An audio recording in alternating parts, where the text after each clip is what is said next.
I'm here today to talk to you about being a refugee. And calling myself a refugee makes me feel a little uneasy.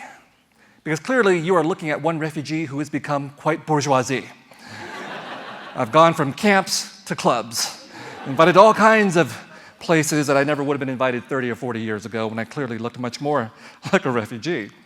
But my memories begin as a refugee in a refugee camp, and that's one of the reasons why it's been very difficult for me to give up that idea of calling myself a refugee.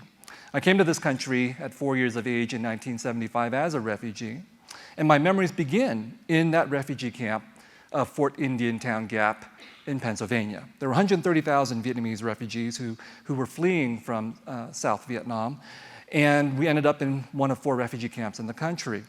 And in our case, in all of our cases, in order to leave one of these refugee camps, you had to have a sponsor. In our case, however, there was no sponsor willing to take my entire family of 4. So one sponsor took my parents, one sponsor took my 10-year-old brother, and one sponsor took 4-year-old me. And this is where my memories begin, being separated from my parents, howling and screaming.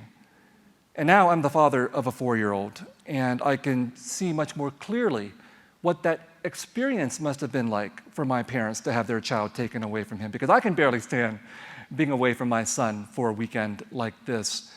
And I can see how painful it would be for him to be separated from his parents. I was taken away for just a few months. My brother, who was 10 years old, was taken away from my parents for 2 years. And he says to me, "This is how we know Mom and Dad love you more." Because I got to come back after a summer. But don't feel bad for him. He went to Harvard. And then just to rub it in, he went to Stanford too, which is what you're supposed to do when you're Asian. Anything less is like the Asian F, otherwise known as a C+. I've been the recipient of many Asian Fs in my lifetime, so I know what I'm talking about. But it's not all bad being a refugee. Being a refugee has given me the requisite emotional damage necessary to become a writer.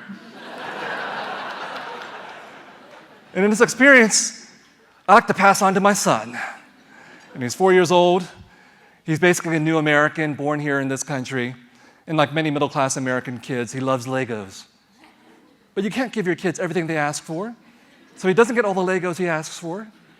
And when I tell him no, I ask him, "Do you know why you're not going to get these Legos?" And he says to me, "Because you're a refugee?"